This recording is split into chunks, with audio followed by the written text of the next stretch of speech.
And we are live. Hello, everybody, and welcome to Forever Sports. It is 11 o'clock on a Monday morning, and I'm very, very proud and excited to announce that we are officially live for the Forever Sports Breakfast Club.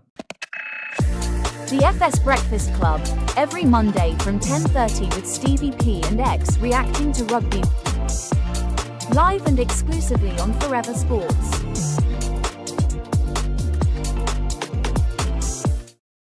Right, so there you have it, ladies and gentlemen. It is the Forever Sports Breakfast Club, a brand new show here on Forever Sports, where I am joined in the studio by my man X. How are you? Well, thank you, Stevie P. Thank you for having me, man. It's exciting. Excited to get started with the show. Yeah, well, I mean, it's an exciting month, really, in terms of what we've got from a rugby point of view. It's finally Greatest Rivalry Tour. But yeah, a little bit about the show for those of you who might have missed the different announcements.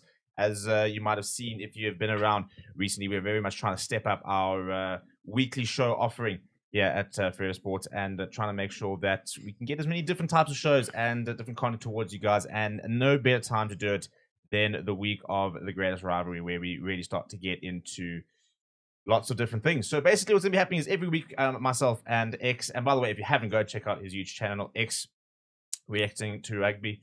Lots of cool things over there, and a bit of a new man on the scene, definitely on the ground as well with a lot of the box stuff that we've seen around. So go and check it out. But basically, what we're going to be doing is the two of us are going to be chatting about what happened over the weekend, what's got the week to come, and coming up on today's show, we're going to be talking about obviously the Greatest Rivalry Tour, which kicks off on Friday. We're going to be talking about the All Blacks, how they were welcomed to Cape Town over the last few days, and maybe the controversy related to that. We're going to look at the Box in Argentina. They have landed a 26-man squad. We do also know exactly when Rassie will be announcing his squad for this weekend. And then we're going to be looking at a bit of the Currie Cup and finishing with a bit of unsavory news, which was a bit of a schoolboy fight over the weekend, and maybe sort of very much showing exactly what the situation within schoolboy rugby is. X, first of all, how was the weekend? Weekend, look, it's always exciting. I'm always excited to see a little bit of rugby. A lot of people will say there was no rugby this weekend. I mean, we had the under 20 Currie Cup, we had the actual Currie Cup. So it was pretty, there's a Sharks fan also just getting a little bit of maybe some, I don't know, getting used to some losses. But yeah, other than getting used to some losses. you had the entire URC to get used to those losses. Look, every tournament is a new tournament. As a Sharks fan, you go in there with hope. You go in there thinking that maybe we're going to turn things around. But look, we got a win against the Pumas on the first week, but nothing since. Well, yeah, I mean, it might be a bit of a long Currie Cup for you. Maybe I'm smiling. As a Lions fan, we're sitting on top of that Currie Cup log. Our under 20 started off with a pretty big win. So Mzee Kolisi is always treating me well when it comes to the Currie Cup. But yeah, just as we get into this, if you guys are watching right now, go and send a voice note in. The number's on the screen there. The hotline is +27 68 621 2836.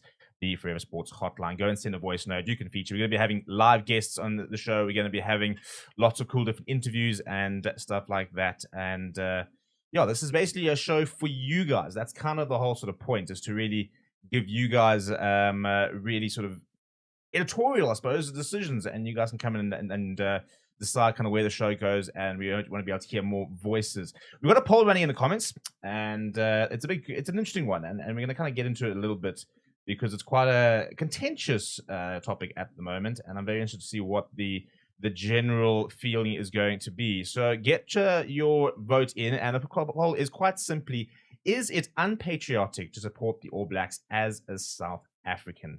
And we're going to talk a little bit about it now and give our thoughts. But if you guys have your thoughts, go and vote in the poll, which is quite split at the moment, and send a voice note. Give us your hot take, a contentious take, even about what the topic potentially is. So in terms of a bit of context, I think is probably what we need at the moment. And what we've very deliberately not done is actually spoken it between the two of us about where we kind of sit on this. But basically, 5,000 All Blacks fans flocked to the DHL Stadium on Thursday last week when the All Blacks landed. So to answer your question, Mastermind Industries, they are in South Africa, and they were greeted quite well by a pretty big turnout. And it was, I mean, it's interesting. It was we talk about the Cape Crusaders, I suppose, is the term everybody throws around, and they were singing the New Zealand national anthem. Before I sort of even get into it, we kind of know that being an All Blacks fan in this country is in many ways quite political, from sort of the apartheid times. I also think there's a bit of a revisionist history in terms of where New Zealand did stand in solidarity, where they didn't stand in solidarity. It's very contentious, and there's a lot of historical stuff to get into it if anybody wants to kind of go down that route. But these days, in the day and age, X, where were you standing with supporting the All Blacks as a South African? Look, I always just come at it.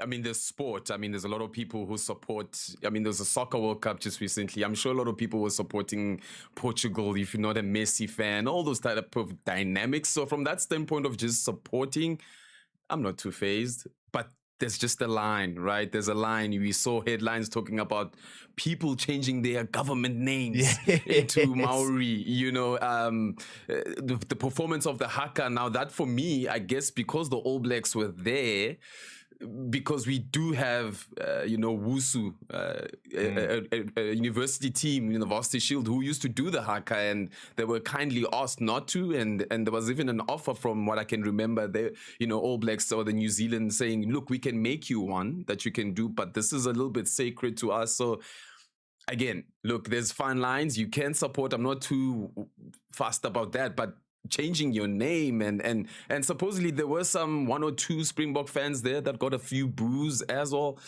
Look, we can go on and on. I mean, these All Black fans, who do they support when it comes to club? Are you gonna be cheering Sacha Feinberg when he plays for the Stormers and then boo him when he plays for the Springboks? Pretty fascinating. Yeah, I think it's always interesting to sort of understand exactly where does it come from in terms of what you're supporting, because these days I think you've got a mixture.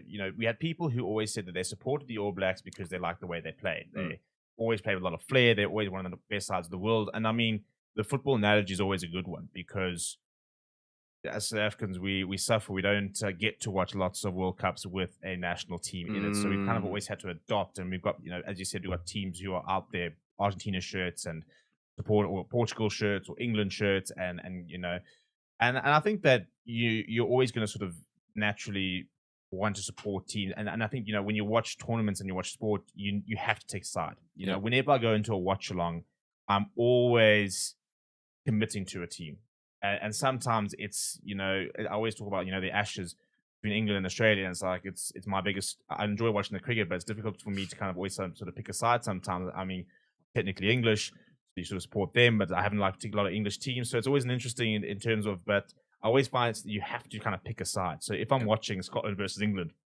I'll personally support Scotland. And I think that it adds to the fandom. So I can see the attraction to having supported the All Blacks, one of the best sides in the world.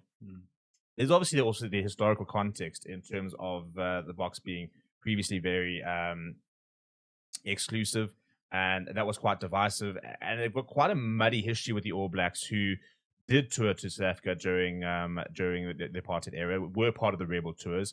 There were times where South African government actually prevented certain players coming, all the Maori players coming, saying that they couldn't pick them. And ironically, New Zealand Rugby actually complied at certain points. There were protests when we went over to New Zealand to play there. So they have certain solidarity, but at the same time, I think a lot of the reasons that we saw a lot of the All Blacks is the fact that they did come into it, and we did go into it like that. So it's quite a muddy history. I think the big thing people are sort of saying now is we've got the Springbok side, which is very much sort of, hopefully, well, it's the closest, it's definitely the best we've ever had in terms of a side that represents more of South Africa. I mean, in terms of we're not exactly aligning with your racial breakups of exactly in terms of the demographics, but it's definitely a side that does represent South Africa. We've got so many different races, backgrounds, religions. I mean, Salman Murat, for example, was the first Muslim Springbok captain. So many firsts have come out in the last couple of years. That's where I think the narrative comes in terms of how can you not support this South African side. But I suppose it's such a difficult thing to sort of suddenly make the switch. But do you think we're going to see less and less All Black fans, moving forward, because of the side we have at the moment? Yeah, no, most definitely. I think that has already happened. I mean, watching, Chasing the Sun, you hear stories from, I mean, the Kirtley story. You hear about family members that you support the All Blacks, who have obviously now changed to support the Springboks for obvious reasons. But look, I wanted to even my dad. I mean, I grew up, my dad supports everyone but the Springboks. But I think with him, I appreciate how, look, like you mentioned, there is the history and whatnot, but he never really, because the question now is these new age All Black fans, where do they come from? Where is that influence coming from, right? And I think, again, there is also always that reason of just the type of rugby they play. And I'm thinking most of us were around in terms of the Super Rugby days. But all in all, yeah, we are going to definitely see more people leaning to maybe South Africa as their number one team and potentially having the All Blacks as a second team. I know my dad is still not a Springbok fan, but he's surely a fan of Sacha. He loves Sacha Feinberg. So I think slowly but surely, and I think just people, we're stubborn. You know, we've said things in the past, and although maybe you are supporting inside, but you just can't come out and go by and be seen in a, I guess, Springbok jersey for, you know, your dignity, I guess. Yeah, I think, I mean, it's that whole liking the style of rugby and the likes of that is always going to sort of hold strong. I do think we are going to see a bit of a shift. And I also think, you know, historically there is that reasoning, but I think, yeah, we are starting to see, I mean, it's difficult to, when you've got like a Kolisi, for example, and you've got your Sash coming through and you've got people who are campaigning saying this is the identity of the Boks. You know, we've taken a jersey which is stained with a lot of political strife and a lot of very muddy history, and I mean, there's so much that was wrong with the Bok brand for so many years that I also think that Bok fans need to be very aware that doesn't just flip in 5 or 6 years. You know, there's lots and lots of history within that. But I always find it interesting the reasoning, you know, in terms of how much is now going to be a case of I support the All Blacks because I like the All Blacks versus I support the All Blacks because they're not the Springboks. There you go. And that I think will start to change. It's an interesting thing because I can understand the preference in inverted commas. You know, we've all got our football teams, for example, cricket teams, and you might sit there and say, I support this team because, you know, I like the way they play. But I always think that when it comes to your national team, it kind of doesn't really matter anymore. You know, that for me, that doesn't come into it. I definitely don't go and support, you know, the Proteas because of the way they play cricket. I grew up, that's thing I could have represented them. That was my dream to represent them. So it'll be interesting to sort of listen to kind of what the narrative and how the narrative changes. I do think it's going to really fuel the tour itself. And I think that an event like, I mean, 5,000 support, I mean, it must be epic from the All Blacks to arrive and to see that kind of support. It must also definitely rile up some of the Bok players in terms of, you know, you've got to try and, you don't want to now lose in front of fans who have grown up in South Africa, still not supporting you, but some very clever scheduling. Because we are in Cape Town this week. We are going to have a Cape Town, and I think that'll be a very interesting dynamic as well, because even your All Blacks fans are often staunch Stormers fans and staunch Western Province fans. And I saw a guy on Twitter, and he was basically saying, you know, it was religion, Bulls. I was religion, family, Bulls, Boks in that order always. So he said it's Bulls before Boks, and I think a lot of people are saying, especially in the Western Cape, where the Western Province, you know, the Hoops and the Stormers, in many ways, like that's everyone's like first team, and then it's kind of the Boks. So even your All Blacks fans this weekend, some of them are going to be torn because I think a lot of them are staunch Stormers fans. I mean, where do you think they're going to sort of draw the line? You can't remain neutral. You can't go to the stadium and go, oh, I don't really mind. I like them both. Look, I think it's the moment as well. I think with the All Blacks being in South Africa, this tour hasn't happened since 1996. I think there's also that excitement from an All Black fan to finally, I guess not necessarily finally, we still play the All Blacks in South Africa, but not necessarily the Super Rugby where you got to see the Crusaders that's sort of created the Cape Crusade sort of narrative. But at the same time, you know, looking at how everything, you mentioned the scheduling and, you know, them being welcomed in Cape Town on a Friday. We know in South Africa, Friday is Bok Friday. And look, I don't want to really make it about maybe them, you know, and when I say them, the All Blacks, but it's a sense of you come to South Africa, you're doing this welcome in Cape Town, an area where the last time, if you remember, the last time the All Blacks were going to play the Springboks in Cape Town, even how the tickets were sold was a little bit of a thing, obviously with regards to the amount of All Black supporters in Cape Town. So I think for them, if anything, kudos to SA Rugby if they made sure that happened, because I think it does really help that camp in just settling in South Africa and just making sure that they're ready enough to give us a spectacle.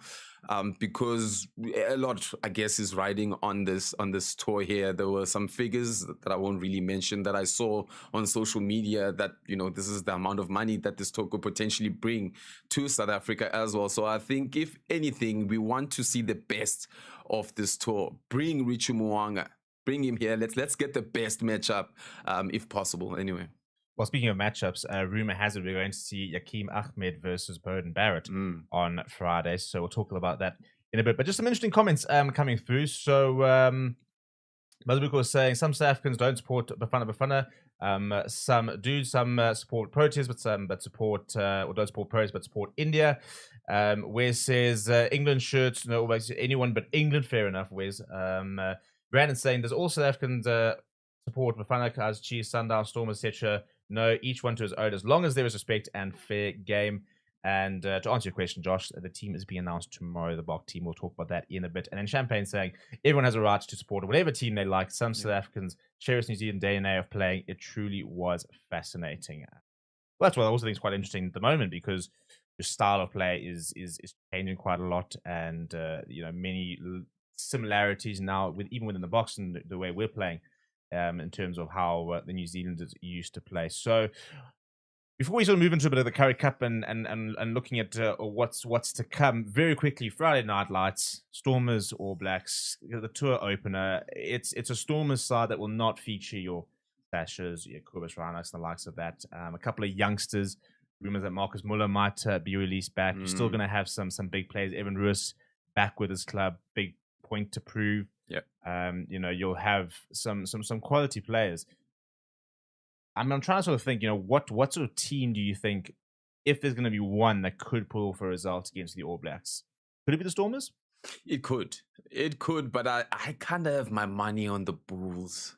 I don't know what it is. I mean, they have now Cohen Bosch over there as a pivot. I don't know if maybe he'll be involved, but I do just hope one URC team does get a win. But look, Steve, without really moving backwards, there's a point with this whole situation, but with what we were just talking about now. I think another point that we sort of jumping over is the fact that we have this question as to supporting the Springboks or the All Blacks, because I think what the Springboks have done is massive, from, I'm going to say 2019 till now, to a point that we have these conversations where it's like, why would you even not support the All Blacks because of what we've done? So I think, if anything, it kind of just puts a spotlight into the progress that the Springboks have done and just the brand that they've built, but not to move too far back. But yeah, no. I think Stormers potentially have the capability. They've got a lot of youngsters. I was watching, I mean, a guy like Gert Kamp. I'm a huge fan of Gert, number 7. Ball carrier, is great with it, offload, works hard. Again, your Marcus Mullers, and yeah, I'm actually happy that this is the first game, to be honest. I think it's the perfect one to start with. Yeah, I mean, I think it's hopefully a good crowd, which is the main thing. We need to make sure that we get decent crowds in there, and that we are going to see a nice vibe on a Friday night. I'm a little bit bleak it's not a Saturday. Saturday 5 o'clock kickoff, I think, would have been a very nice addition. But I think it's same with kind of with your British and Irish Lions tours. It's going to make a name for yourself. You know, like if you're an Evan Ruiz sitting at home now, and you missed out on selection with the Box, you're not over in Argentina, you're going to be gutted. This is now your chance. You know, go and give not that it's that aggressive, but go and give Rassie and coach staff the proverbial middle finger and say, what are you doing? Not selecting me. This is where you can make these sort of statements. Go out and have a big game against the All Blacks. And I mean, we watched him in the Junior World Cup, and I always have a chuckle because people don't watch the junior box, and then they'll get to a semi-final or final, and then they'll see Yakim Ahmed in the final for the first time, and he's a sensational talent. He really, really is. Or they might see him in the Barbarians, and now it's like, well, this is our Springbok fly half, and he needs to be starting on the 22nd of August. But he is an incredible talent. And I always say, when it comes to these prodigious players, you'll see moments where they look completely ready, but you'll also see moments where you'll realize how young they are. And we've seen that with Sacha. I mean, Sacha came through and, got to the box level and looked amazing. Went back to the Stormers, had a few games where he struggled a little bit, had a few games where he needed to try and kind of work out where he is and exactly what, his game's all about. So I think that's where we need to look at a situation where we don't want to put too much pressure on our youngsters, but it's exciting to see that Ahmed might go up against Bowden Barrett, a test veteran of over 100 tests and the likes of that. So yeah, it's fun. It's going to be fun to see on Friday, and we will be live for the game. And so make sure you come and join us on the watch along. But we're going to put a pin into the greatest rivalry tour because we use the box on Argentina, and we've got a team announcement tomorrow. So we're going to get into that. A 26-man squad has landed. Lots of players back, like Sophia Kolisi, Etzebeth, Sacha, Sacha van Gomazulu, Morne van den Berg, all back from injury. Lots of players held back from traveling as well. So get your thoughts into the comments about the team selections and where you think Rassie is going to pull the trigger tomorrow evening when he does announce that side. The FS Breakfast Club, every Monday from 10:30 with Stevie P and X reacting to rugby. Live and exclusively on Forever Sports.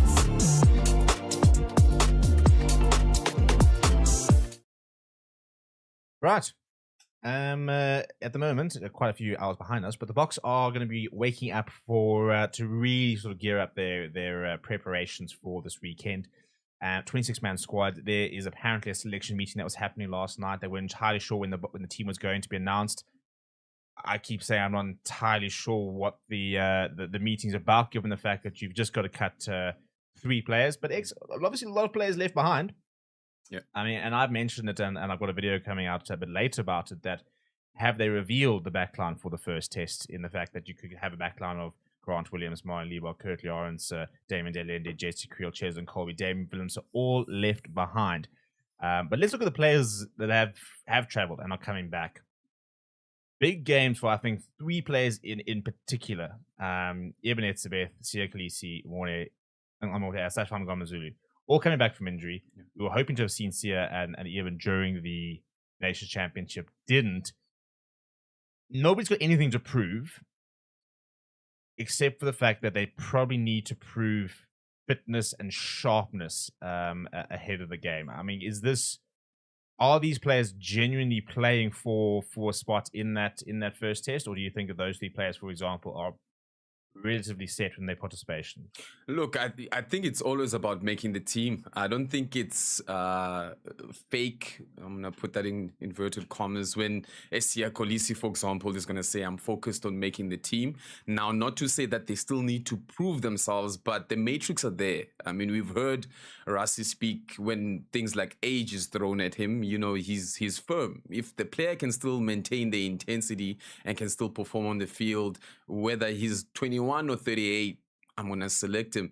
I think if anything, look, a lot of guys coming back. I was doing sort of my own sort of prediction. And I mean, when you've got a Lourdes and Eben, do you start both of them? Or do you have one of them coming off the bench and have maybe a more, I'm going to say, healthier guy, a Kobus Visser maybe in there?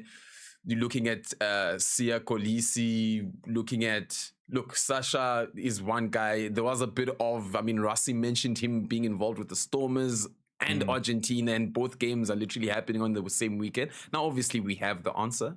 Sacha is in Argentina, but I get a little bit annoyed when people say things like, Sacha, I mean, not Sacha, Sia can't make the team because of Paul de Villiers. Yeah. And not to take anything. I mean, I can't take anything from Paul. Paul is amazing, but this is Sia. But at the same time, Sia needs to be Sia.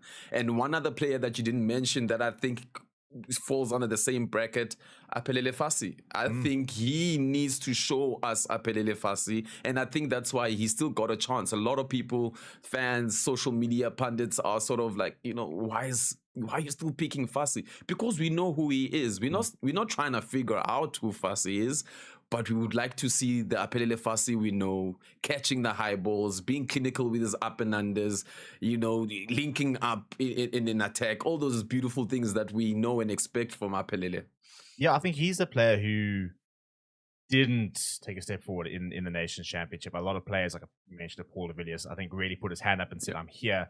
And it was frustrating because we've seen Apelele Fassi come into the box squad. He then dropped out. There was all the rumors about him potentially apparently playing a few Black Sharks games with his box shirt, and then he said that's where I want to get to. Came back when Damien Willemse was injured, had a really solid season to the point where people, and this is what I always think about, recency bias, and people are quick to forget. People are talking about, Damien Willemse, does he get back in the side? And I sat there saying, Damien Willemse gets back into any side, but he didn't have his best Nations Championship. A couple of silly mistakes as well, and I think that he will be worried about a Quine Horn who's being deployed at 10 now. He's being looked at as a very versatile option, and I'm interested to see. I mean, I think Apelele will probably start. That's my guess. A lot of people are calling though for Quine Horn to get started 15 because they said, well, Apelele hasn't been at his best. Let's see what Quine can do. We all know Damien Willemse is our first choice fullback. Yeah. But yeah, I think it's not like a trials game, but there's definitely certain players who need to try and step up. And so many players who are playing well just need to continue taking a step forward. I don't think 2 months ago, Kobus Wiese was massively part of the World Cup plans, for example. I think he was always kind of an option, and if Lua gets fit and we've got Achia to come back, but he suddenly had 2 games, back-to-back games, where we sat there going, oh, hang on, there's a player here.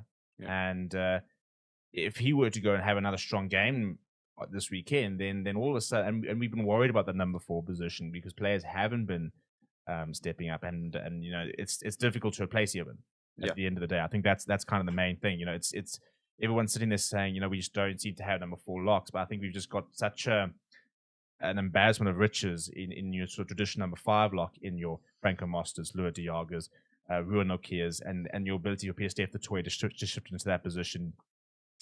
Because your 5 and your 7 are quite interchangeable, and we've seen that a lot. I mean, Franco Moster was the player of the series for the British and Irish Lions in the number 7 jersey. But there's definitely players who need to try and sort of put their hand up. And I spoke about it on the Mad Show a few weeks ago, and I said, Nations Championship, now we're going into 4 games, which is, I mean, the Argentina is essentially a warm-up game for the greatest rivalry, as far as I'm concerned. Then you've got 4 tests, and then we're into a World Cup cycle. So if you're a fringe player, we might rotate. Look, we don't know how much you're going to rotate against the All Blacks, but you are definitely running out of time to book your spot to Australia. And there's definitely players, insert Zach Porthen, who I think have early booked, maybe not business class yet, but definitely economy seats in the back. They're saying, I'm here.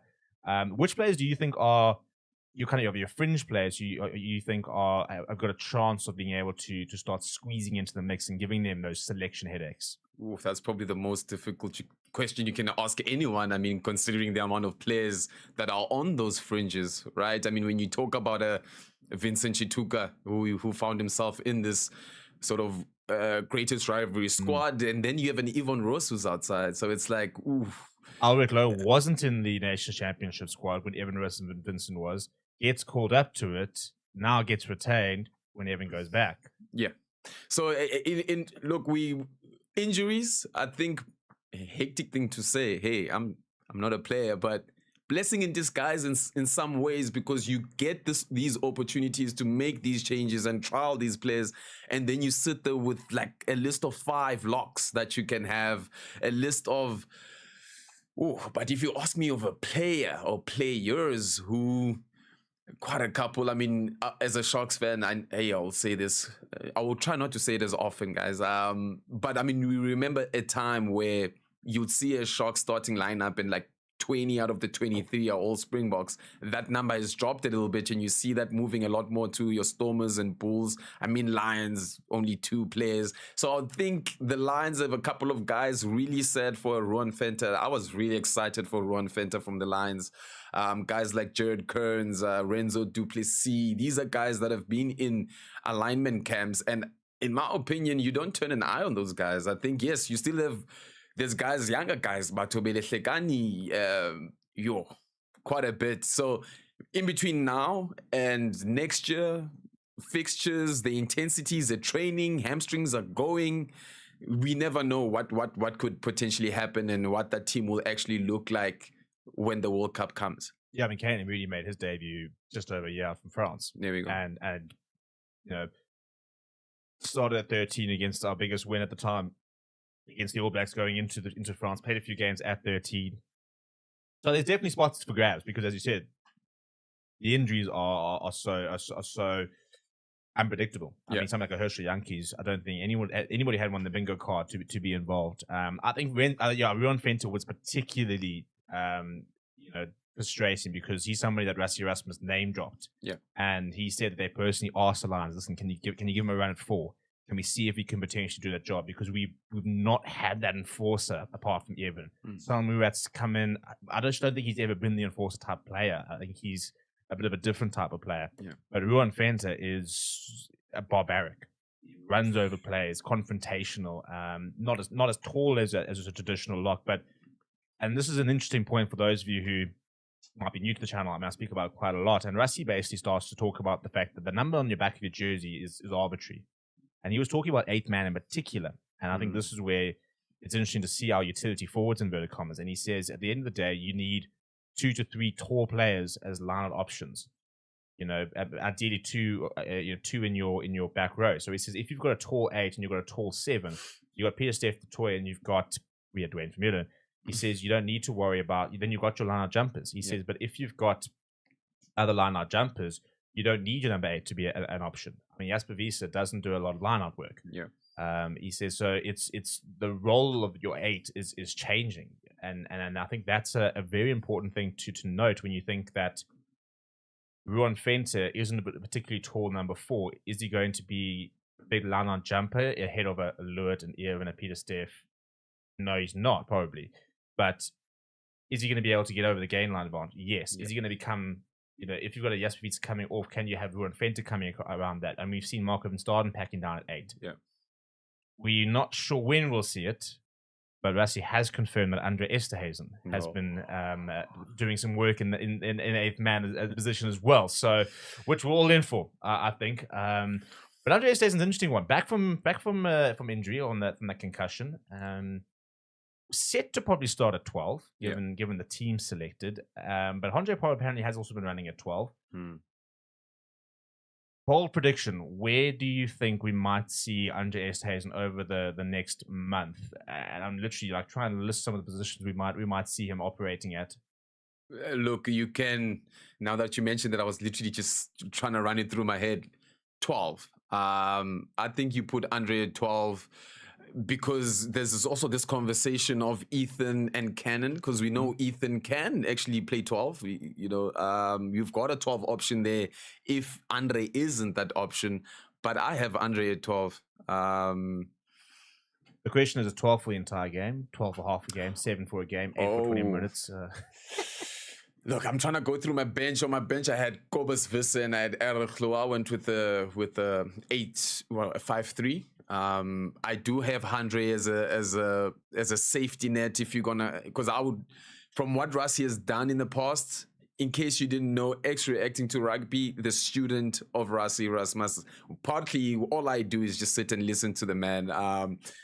But he tends to want to have that control over the time spent on the field by starting a player who needs a lot more sort of control. A guy coming back from injury, Sacha, you start Sacha, you see how he's keeping up with the speed of the game instead of putting him or rather retaining him, waiting for later in the game, and then now you are sort of stuck as to when do I actually put him in. So having Andre as a solid cover on the bench, 10 and 12, obviously. Number 9, I went with Kobus Renach because obviously Monet van den Berg from injury, you start.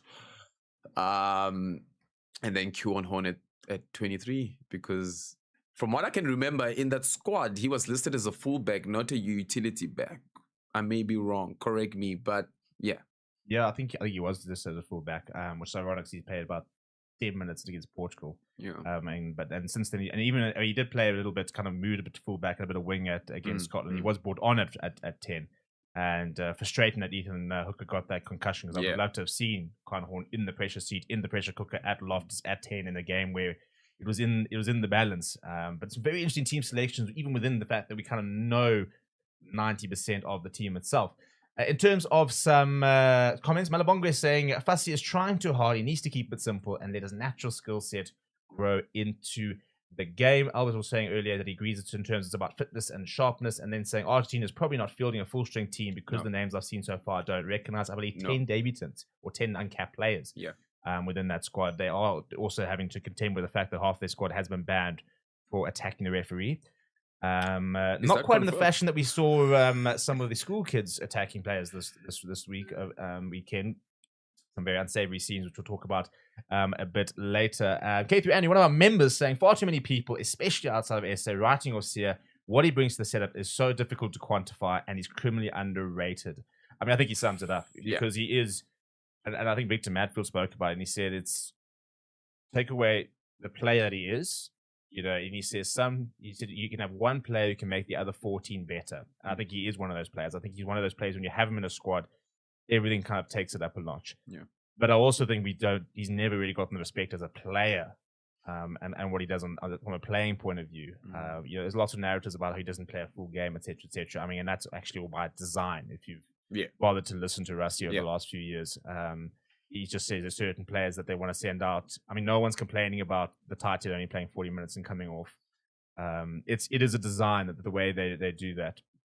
And but yeah, I think we'll obviously get some more information on exactly what that team's going to look like tomorrow evening. And speaking about K3 Andy, one of our members, if you'd like to join our members club, please do. It is the link in the description. You can get a lot of exclusive content, including our analysis packs from Rugby Unlocked over there, as well as some Q&As and the likes of that. Also, please, by the way, if you're watching and enjoying this, or maybe you're not even enjoying this, in which case, tell us why and give us some feedback. New shows, new formats at the moment on this channel, so all the feedback is really, really appreciated. And in terms of different formats and changing things, Curry Cup at the moment is on, and an interesting weekend worth of results, and what an interesting pet peeve that came out of one of the voice notes as well, which we'll talk about in a bit, about the lack of referees in the country. So all of that and a little bit more coming up. Please make sure you smash a like on the video. Please make sure you subscribe to the channel, and let's get into rugby's oldest competition, shall we? The FS Breakfast Club, every Monday from 10:30 with Stevie P and X reacting to rugby. Live and exclusively on Forever Sports.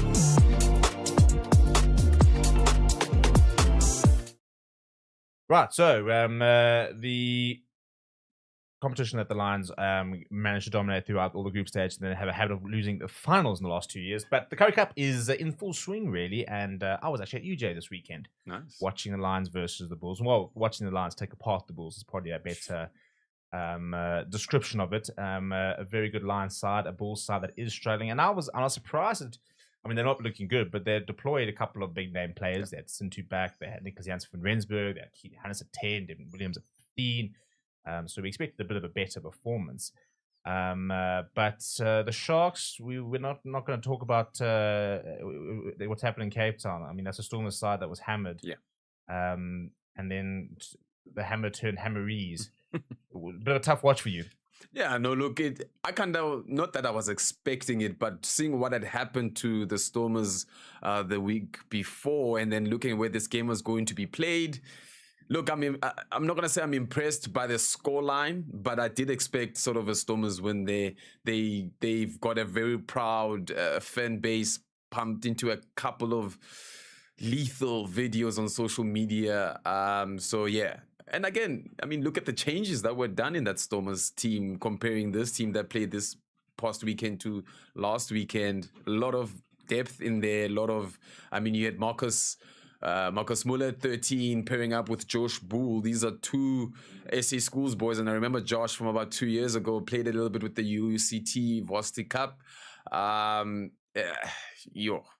I mean, for me, I think the worry started when I saw some of the names in the under-20 team. Because I was like, why are these guys here? Aren't they supposed to be playing the Premier Division Currie Cup? And and I think looking at Stormers, looking at the Sharks, a lot of rebuilding going on, coaching setups, a lot of sort of pathways being developed, getting getting coaches from the high school setup. I know the coach at the Sharks comes from, coaching in high school, a bit of obviously history with his resume, but I think in the long run we'll probably see some results out of it all, as opposed to more sort of stable unions. Lions, Mzi has always been there with Foxy. You've got Budnomlomo at the Bulls, who cut his hair locks. I don't know if that's what's affecting the Bulls.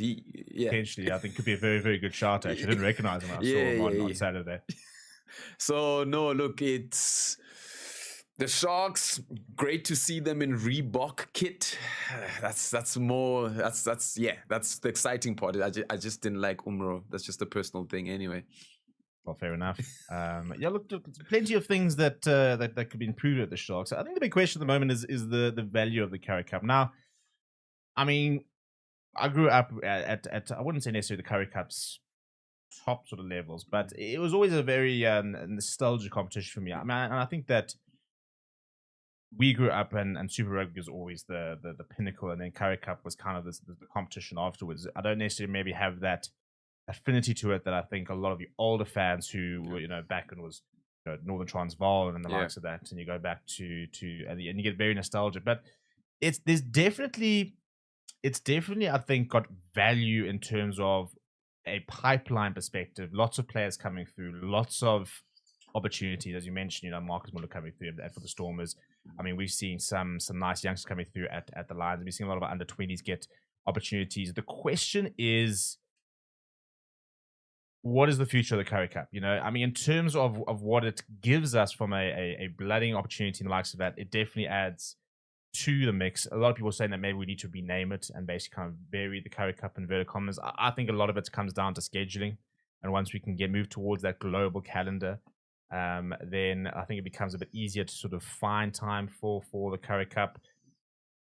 You've got to have the Currie Cup. I mean, I think the SA Cup is a similar competition with similar teams, but it doesn't have the same prestige.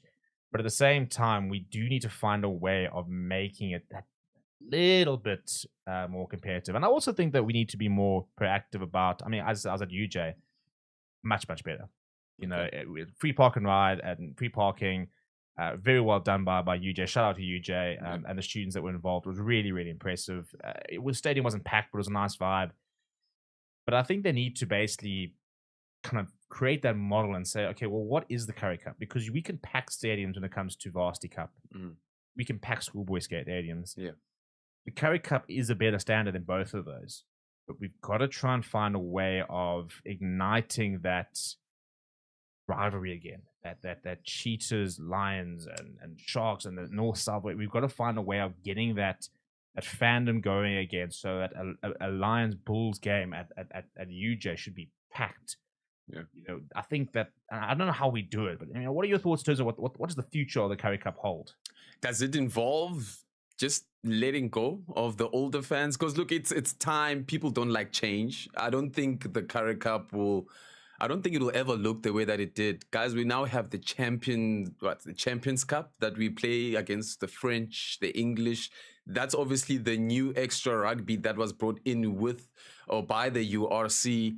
I think things will get better. I think the more we get saturation of new talent, because if you look now at this Currie Cup, a lot more players there that are, I wouldn't say established, but I mean, you've been watching Sango Kamlashe by now. You've seen. Look, there's those Currie Cup legends. I mean, George White, in Kimberley, in a Greekwood shirt. I mean, that is rugby heritage. Thabo Mande. I'm talking these Carl Els. He's the number 8 for Cheetahs. Turning over machine. For me, I watch and I'm excited because I'm seeing South African rugby, right? There's Springboks, there's URC. Yes, that's international level, but as a person who's watched rugby from, I'm gonna sort of say this in Vernek, Ekasi, right? That's talent that you'd be exposed to. The steps. I mean, Goshen Ware, Dylan Mott, Jaden Bantam at the Boerland. Oh, it's just, you sit there in the edge of your seat and you're just excited because it's more exciting rugby, right? It's local, not too much test rugby type of approach.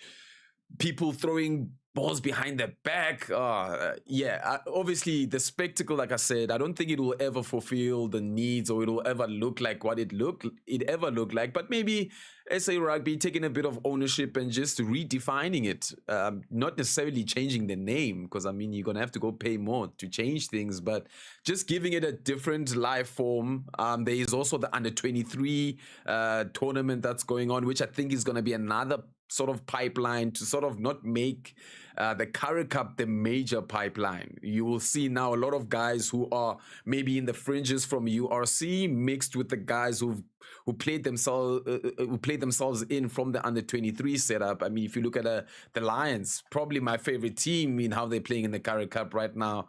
You've got a guy, Likona Finga, which I've been following since he's under-20. And then you've got a guy that's Eric Cronje. You've got a guy who's Renat Jonker. You've got a guy who's Latika Nella, who was involved with Varsity Cup. It's just a conglomerate of, I mean, I don't think it could ever not be that in South Africa, but it's just different talents, different pathways coming together and just playing some fun, entertaining rugby. Yeah, I think it's I think that the rebrand in terms of the messaging, I think is really what we need to look at, because we're not exactly going to we're not even filling up some of the stadiums when it comes to URC, and we know that we have got a massive issue with just the size of our stadiums and how unsustainable that section is. But I do think a relook at how we package the Currie Cup is the solution here. Take it to community stadiums, create that, and I think you've got to try and how do we fill the different audiences? We've got to make sure that there is incentive to go and watch the game, because the quality of rugby is good. We're seeing lots of stars come through it. There's all this talk about the schoolboy system being better than ever, the under-20s being better than ever. So the quality of players there is amazing. But we're just not seeing necessarily that being translated in terms of the hype for it. And I do think that we just need to find a messaging change, and a bit of a rebrand in terms of where does it roll. And we need to also, I think, be very realistic of what it is and what it is not. It's not the URC. It's not our premier competition anymore. That's the reality. It's not going to be our premier. It really spoke about the fact that we've got all this talent. We just leave the URC and go into a full-blown Currie Cup. That I personally think would be detrimental to the Boks. It would be detrimental for SA Rugby. Financially, it'll be detrimental. It's not. We can't pay the salaries that we've got if our players aren't playing in the URC. If we're not sending more and more players overseas, which subsidizes a lot of our rugby. So that's just not sustainable. But the Currie Cup is I think at the moment that kind of weird cousin in the corner. You don't quite know where to put it on the calendar. You don't quite know what to do with it. But there is a lot of value in there. And I mean, Lions get to a Currie Cup final. Ellis Park does fill up. That Sharks final, which was blisteringly cold a couple of years ago, was full. But I think you've got to target community stadiums. You've got to create a new narrative around what the Currie Cup is, and find ways of really sort of regenerating it. I mean, and teams like Boerland are doing it right. There's good support there. Faf going back to the Cheetahs and putting on masterclass. And you think about what it means to have that in a double World Cup winner in that squad, being coached by Frans Steyn, and you think at the moment I'd like to see Cheetahs producing a few more sort of players and stuff, but they are even now in our current squad, Jasper Wiese, obviously players like Oxenchair, these come from the Cheetahs, so there's so many important players that have come from these unions. We've got to try and make sure that there's a space for them. We've got players, Dwayne Familia plays from the Pumas, he's from Nelspruit. So there is the value for there, but we've got to, I think, repackage it and make sure it just works a little bit better. It's something a bit different. We asked a couple of guys what their biggest gripe is at the moment within SA Rugby, and I think an interesting point that we're going to use this to sort of tee up for next week before we go into our final segment is an interesting voice note coming from Wes, who, if you haven't seen Wes, he is on the Mad Show, and he had this to say about what his current biggest pet peeve is within SA Rugby. Morning, everyone. Wes from Johannesburg here. My biggest pet peeve at the moment with South African rugby, in fact, has nothing to do with the rugby players, has nothing to do with the coaching staff, but in fact, it's our lack of representation on the international referee stage. What happened to the good old days where we had, 4 or 5 really high quality refs on the reffing scene? I think this is a big part that we're lacking in, and I'd love to see more South Africans on the international stage. Wes, I think you're very, very right on that perspective. I think that we do need to see a lot more refs, and it's quite sad that, and I think it's quite endemic about the referee treatment in the country, which somebody was talking about the fact it's really, really bad at the moment, especially if you look at schoolboy level and the likes of that. But we're going to get into a bit of schoolboy rugby and some very controversial and not good scenes this past weekend that we're going to have to unfortunately take a look at a little bit. And I think the main thing is schoolboy rugby at the moment is in a really, really good space in certain respects, but worryingly, there are trends that are definitely coming up, and we need to be very careful about. And I did a video about this a while ago in terms of where is the future of schoolboy rugby going? The benefits as well as the potential issues that could come up with how we are looking at the schoolboy rugby system.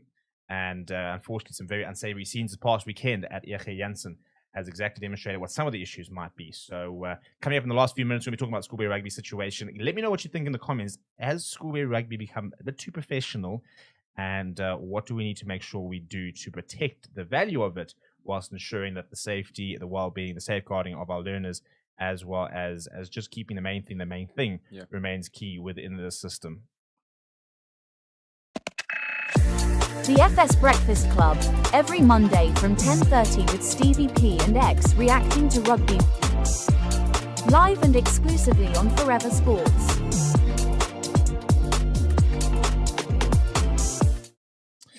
Right, so it's an interesting videos to stumble upon, and I think what's the saddest thing about this is that if anybody's seen the videos of the Paarl Derby and Paarl this weekend, we saw a pretty sensational game there. But unfortunately, the talk of the town is this clip that we're going to look at and watch in a bit, which was at the big game between Eche Janssen and Menlo Park.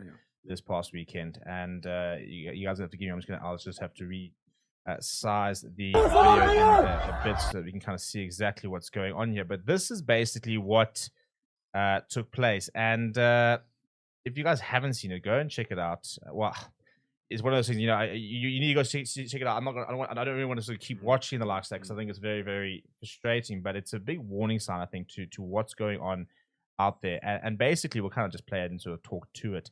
The context is that it was Menlo Park versus Eche Janssen. And I believe it was the Menlo Park. Somebody mentioned it might have been a reunion weekend. But essentially what happened is that the Menlo Park old boys were sitting behind the posts. That was kind of their designated section. And Menlo Park had scored a try, and the Eche Janssen boys were lining up. And I think some comments were said, whereupon one of the boys basically told one of the old boys to allegedly jump over the barriers and come and say that. And the reply was essentially, come, well, look at the scoreboard. You're currently watching them take a conversion, which in any other circumstance is phenomenal banter. Yeah. I mean, if you're sitting there, if this was a professional game and you had, trying to think of like your shit stirrers in World Rugby, you had Dan Coles having a look at, having a go at you, and you're sitting there saying, well, mate, look at the scoreboard, you've just conceded a try. I think a lot of people would kind of laugh it off.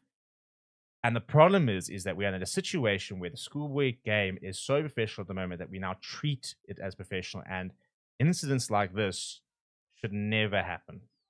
And essentially, things started kind of piling up, and unfortunately, I think, and this is what's really, really worrying, is the fact that it wasn't a fight between supporters, because we've seen that before.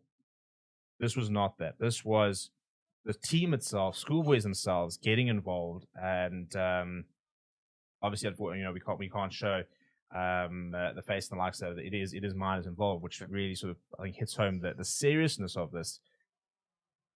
First reactions with this when you saw it? My first one was, is this normal? That was the first. I literally watched perplexed, and I just asked myself, is this normal? Like, is in how it happened? I mean, I'm not gonna go a play by play of the video of what had happened, but in just the manner that it happened, it did kind of look like there was someone in the middle sort of stopping what was going on, and then just the players that just came in and initiated the whole thing. For me, it just takes you back, and you're like, where's this behavior come from? Is this the first time that this has happened, that this player, because there was a lot of, he kind of, hey, let me not say he, but it kind of looked like, I don't want to say he knew what he was doing, but yeah, there was a lot going on. Just from a back and forth. I mean, I've had a couple of those, Stevie. We've played rugby. I've had a back and forth with fans, and one instant came into mind playing Cambridge in East London, actually. I mean, I was a wing, so you're always on the sideline.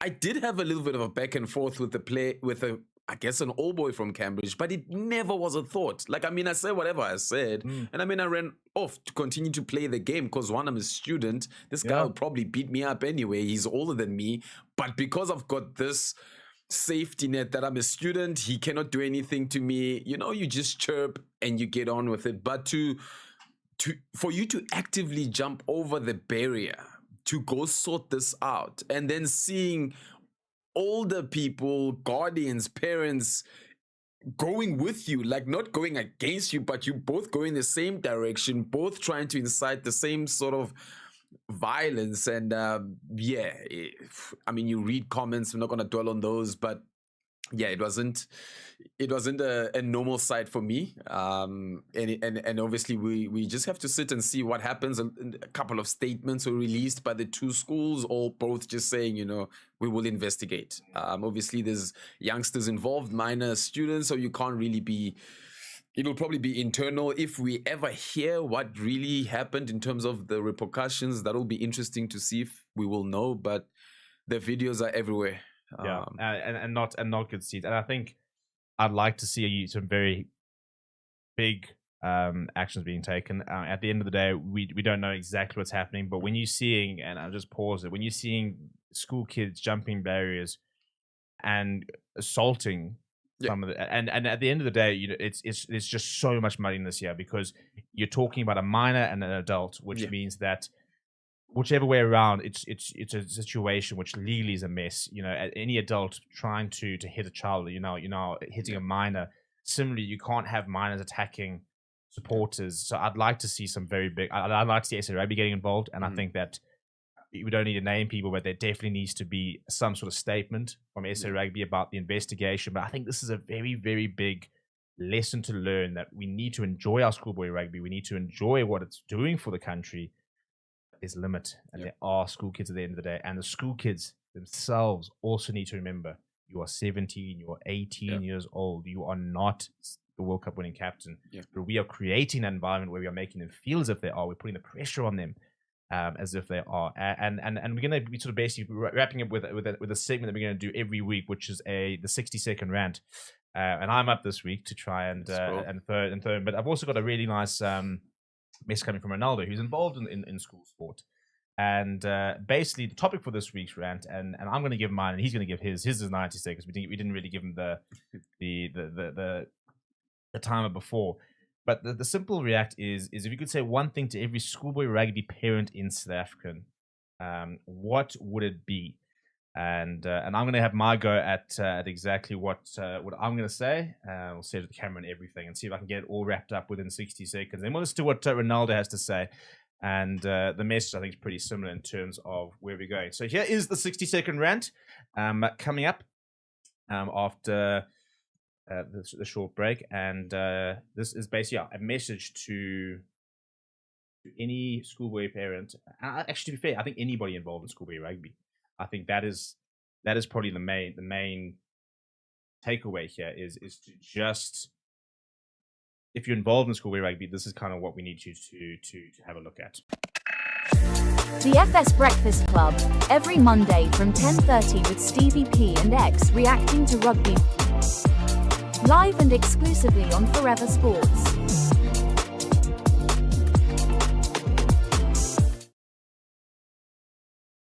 Right, here is the 60-second rant.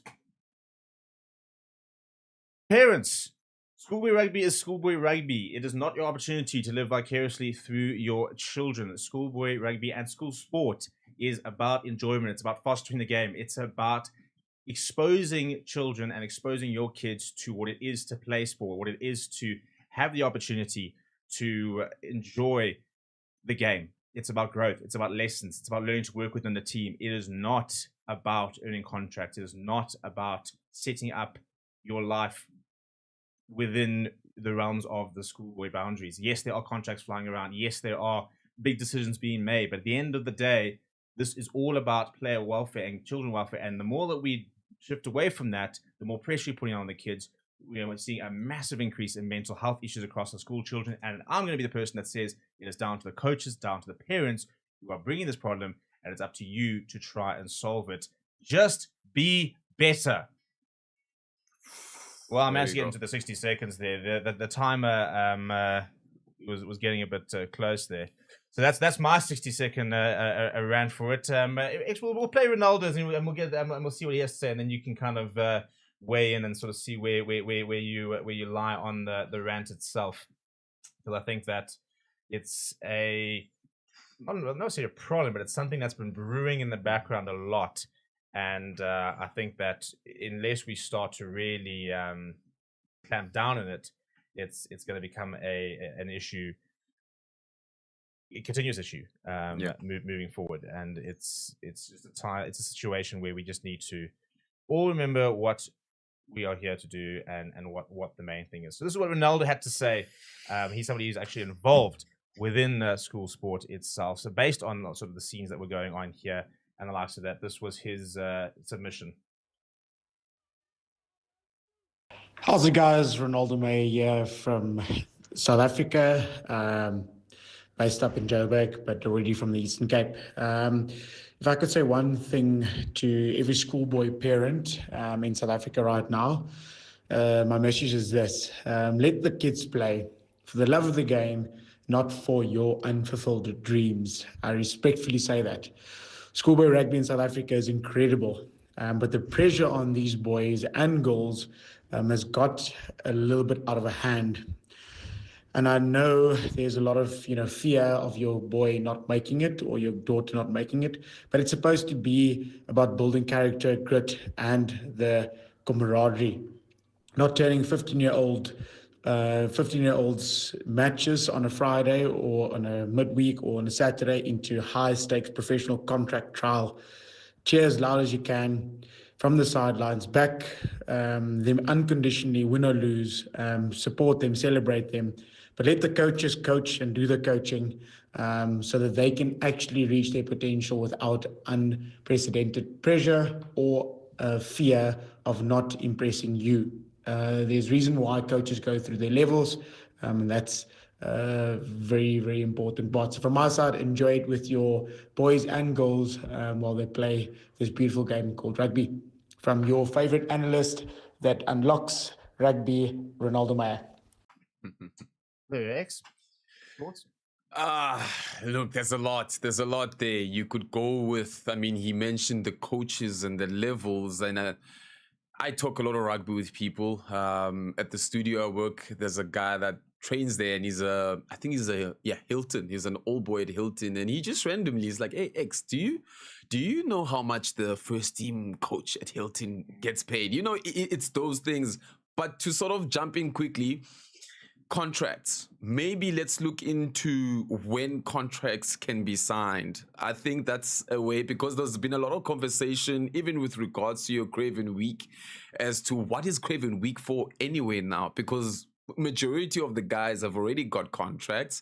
And also listening to the podcast, Dr. Rassie, Rasmus and Sia Kolisi, obviously they were talking about how long they've known each other. And Sia mentions a time where he had actually signed for the Cheetahs and he was too young to sign, hence he could get out of that and then go to the Stormers. And I'm sitting there thinking, so you telling me that you actually signed yourself, not even your dad or mother. We're not going to really dwell on how that would have happened, but for me it was that thing of surely there's laws. I mean, I think there should be a relook SGBs at schools in terms of, even if there's a union that's excited to sign as a ketelo from grade 10, can we hold on until the player leaves school? Because I think as long as you are adorned in school uniform, school is the first word that comes into your title. Schoolboy rugby player. Schoolboy is still the mandatory thing, which I think just aligns with what Ronaldo said and what you've said as well. It's just keeping the main thing. But I think the big-headedness could come from these contracts, social media pages. I mean, Ethan Adams was trending from under 16. But yeah, that's just my take in just, I mean, I think it only will not necessarily get worse, but I think it only gets more professional from here. A lot of schools, I mean, it's a pity this episode will almost ended without me mentioning that, a Graham College beating a Dale College is a result of that. Graham College building a high performance center and just making sure that the players are a lot more, everyone is caught up now. It's not just your Grey Bloom and your sort of top schools and everybody else. Everyone is investing in this game. It's a great game to market the schools, especially if you have the boys and the talent around. But I think there just need to be a little of control with regards to that step, that leap from being schoolboy to being semi-pro rugby player. 100%. I think very, very well summarized. Well, time flies when you're having fun. Sure. And that is the end of the first edition of the Forever Sports Breakfast Club. So big shout out to everyone who's jumped in the comments. Hope you guys really enjoyed the show. We will be live every Monday. So come and join us and chat some rugby. Next week we'll have Block Reaction. We're going to have All Black Reaction and hopefully a guest or two on the show as well. So please make sure that you do get your voice notes in throughout the week. We can't always promise to feature all of them. But get you guys to topics and get your thoughts in, and we'll be able to bring you guys in a little bit on the show itself. X, what's the agenda looking like this week for the channel? For those of you who are still watching, the link to X's channel is in the description. Go show him some love. Go and hit that subscribe button and go jump on the live streams. What does the week look like ahead for you? Look, I'm always one. I was looking into, I'm still trying to get a hang of what can I play, what I can't play on YouTube, but I'm always for just putting rugby that's almost under the radar. I'm always sort of reacting to your Japan League One, and I also wanted to just put a little bit of spotlight to the high school rugby space. I was looking to have a stream even this evening, actually, just checking out some highlights. Grey Bloom and Grey PE played over the weekend. JPK's played. I don't think I'll find highlights of Graham College and Dale, but there's a lot of sort of derbies that have gone on. But I'm just one person who just enjoys watching the game, enjoy to banter, and just creating a community where we can come as fans and just share opinion. No one is wrong, no one is right. We just want to, obviously, we've all played the game, and it's just to enjoy. So please do subscribe to XReacting to Rugby and do subscribe to Forever Sports. Well, there we go. Well, X, we will see you on Monday next week. Enjoy the week ahead. Everybody else, we'll see you guys throughout the week for the live streams. We'll have our schedule up, but we do have a prediction show tomorrow. We do have an announcement show as well as, obviously, a reaction from Rassie, Rasmus and the likes of that throughout the weeks. Stay safe, stay warm if you are in some of the colder parts of South Africa. Stay cool if you're over in Europe and enjoying that summer, although I think it is starting to get a bit cooler there as well. And always keep it locked on Forever Sports throughout the rest of the week. My name is Stevie P. You've been with myself and X here on the Forever Sports Breakfast Club, and we'll see you next time. The FS Breakfast Club, every Monday from 10:30 with Stevie P and X reacting to rugby. All the feedback in my life at the beginning.